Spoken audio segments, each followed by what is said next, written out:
Leg spin ఎలా వేయాల్సి అంటే ఇలా వేయాలని చెప్తాను, ఆఫ్ స్పిన్ అంటే ఇలా వేయాలని చెప్తాను. బాల్ ఇలా వేయడానికి తేడా ఉంది కదా. అంటే నేను ఇన్ఫర్మేషన్ ఇస్తాను. గురువులు ఏం చేస్తారంటే ఇన్ఫర్మేషన్ ఇస్తారు. దాన్ని ఎంత పట్టుకోవాలో ఎలా పట్టుకోవాలో లఘువు యొక్క శ్రద్ధాభక్తి మీద ఆధారపడి ఉంటుంది.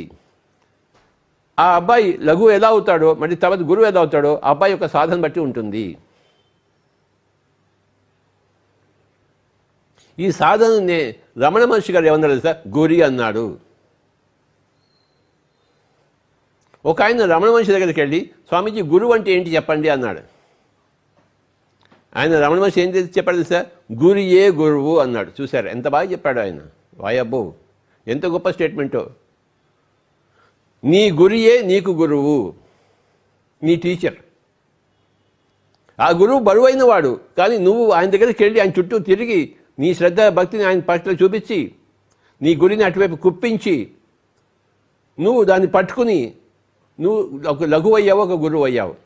నీ గురియే నీ గురువు అని ఒక కొత్త చక్కటి సమాచారం ఇచ్చాడు రమణ మహర్షి. గురియే గురువు. చూసారా, నేను పినాక పండుగ దగ్గరికి వెళ్ళి నా యొక్క శ్రద్ధాభక్తులతో ఆయన మీద గురి పెట్టాను. ఆయన ఎలా పాడాడో చూశాను, ఆయన ఎలా గమకం పలికాడో చూశాను. నేను దాన్ని పట్టుకోవడానికి ప్రయత్నించాను. కొద్దిగా వచ్చింది, కొద్దిగా రాలేదు. ఎంత సాధన చేసినా అంత వచ్చింది, ఎంత సాధించేది అంత రాలేదు. ఎలా వస్తుంది? గురియే గురువు. ఎంత బాగుందో శబ్దం, ఈ యొక్క వాక్యం.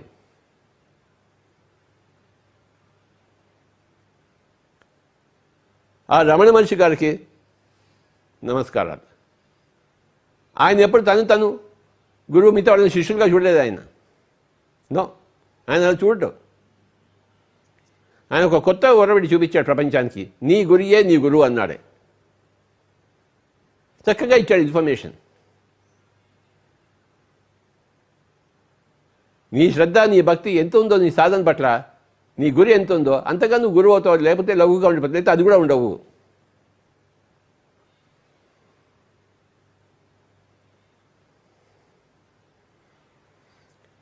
రమణ మహర్షి గారు ఒక కొత్త తోవ తీసుకెళ్తే అక్కడి నుంచి ఇంకా మనం ముందుకెళ్ళి పిఎస్ఎస్ఎము నీ శ్వాసయే నీ గురువు అని చెప్పాము. ధ్యాన గురువు ఎవరయ్యా నీ ధ్యాన గురువు అంటే నీ శ్వాస.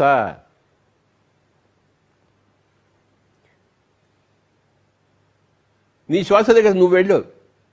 నీ శ్వాస నీ దగ్గర రాదు, నువ్వు వెళ్ళాలి అక్కడికి. గురువు చుట్టూ లఘువు తిరగాలి. శ్వాస గురువు అయినప్పుడు మనసు లఘువు అవుతుంది. శ్వాస చుట్టూ మనసు తిరగాలి. శ్వాస మీద ధ్యాస పెట్టాలి.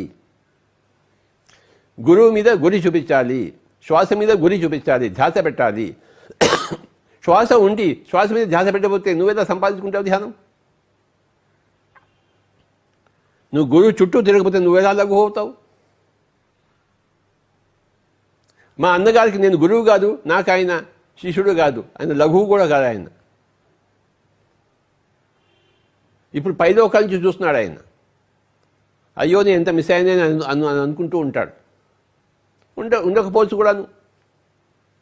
ఎవరి ఇష్టం వాళ్ళది, ఎవరి త్రోవ వాళ్ళది. Free will. కనుక నీ యొక్క శ్వాసయే నీ గురువు నాయనా. ఇంకొక వ్యక్తి దగ్గరికి పో మాకు, వ్యక్తి చుట్టూ తిరగక మాకు, నీ శ్వాస చుట్టూ నువ్వు తిరుగు అని చెప్పేదే పిఎస్ఎస్ఎం.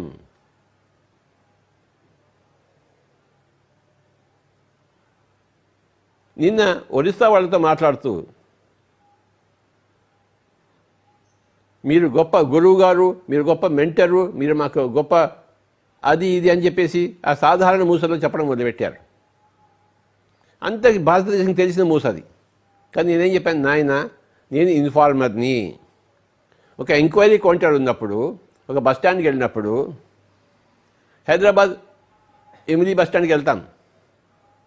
అక్కడి నుంచి కర్నూలు పోవాలా, ఏ బస్సు పోవాలంటే వాడు ఇలా చూపిస్తాడు, పలానా నెంబర్ బస్సు ఎక్కువ, పలానా చోట ఇలా ఉంటుంది చూపిస్తాడు. అంటే ఆయనకి ఏమైనా నువ్వు కాళ్ళకి దండాలు పెట్టాలా? కర్నూలు కాదు విజయవాడ అంటే ఇంకో చూపిస్తాడు, ఇంకో బస్సు చూపిస్తాడు. నీ ఇష్టం, నువ్వు విజయవాడకి వెళ్తావు, కర్నూలుకి వెళ్తావు, కానీ నా ఇన్ఫర్మేషన్ ఉంది నా దగ్గర, ఇటు వెళ్ళి అని చెప్తాను. అతను నా ఫ్రెండు కాదు, నేను అతని ఫ్రెండు కాదు, నా తండ్రి కాదు, నా బంధుత్వం లేదు, గురువుని కాదు, వాడు శిష్యుడు కాదు, ఇన్ఫార్మర్. పినాక పండుగ దగ్గర సంగీతం దగ్గర ఇన్ఫర్మేషన్ ఉంది, గవాస్కర్ దగ్గర క్రికెట్ యొక్క ఇన్ఫర్మేషన్ ఉంది, మా అమ్మగారి దగ్గర వంట యొక్క ఇన్ఫర్మేషన్ ఉంది, మా అన్నగారి దగ్గర ఇంజనీరింగ్ యొక్క ఇన్ఫర్మేషన్ ఉంది, నా దగ్గర ధ్యానం యొక్క ఇన్ఫర్మేషన్. అంతే తేడా, ఏమీ లేదు, సబ్జెక్ట్లో తేడా ఉంది అంతే.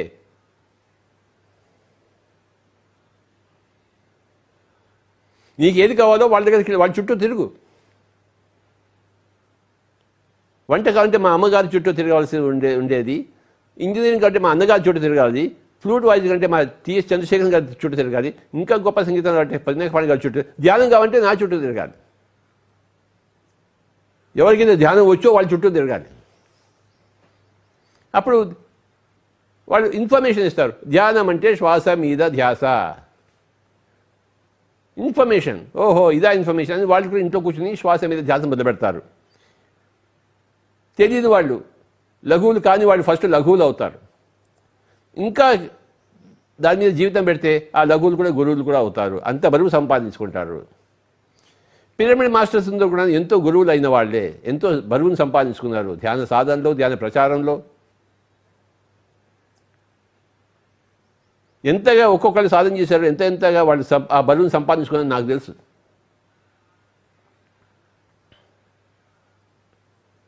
నా చుట్టూ తిరగడం వల్ల ఏమొచ్చింది? ఇన్ఫర్మేషన్ వచ్చింది. Information, that is the keyword. సమాచారము.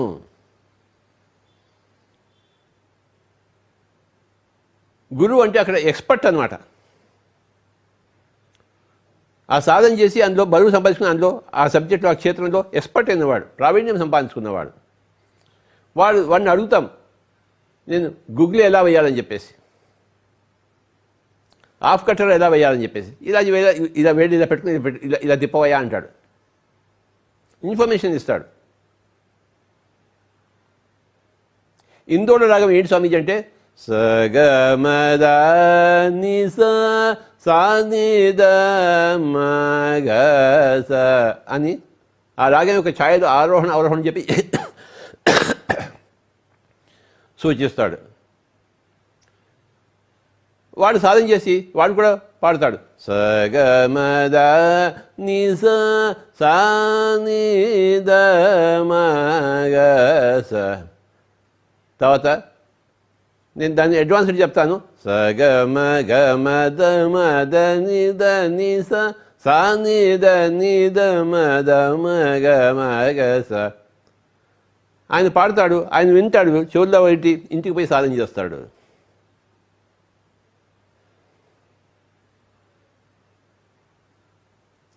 ఆ సాధన ఎంత చేసుకుంటే అంత ఫలం పొందుతాడు. నీ సాధన అనేది నీ గురి అన్నాడు రమణ మహర్షి. గురి ఉంటే సాధన చేస్తాడు.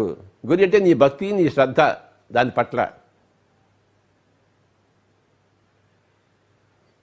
నీ గురియే నీ గురువు అన్నాడు ఆయన రమణ మహర్షి. మనం దాన్ని ధ్యానశాస్త్రం వైపు మరచి నీ శ్వాసయే నీ గురువు, నీ శ్వాస మీద నీ గురువు ఉంచున్నాయన.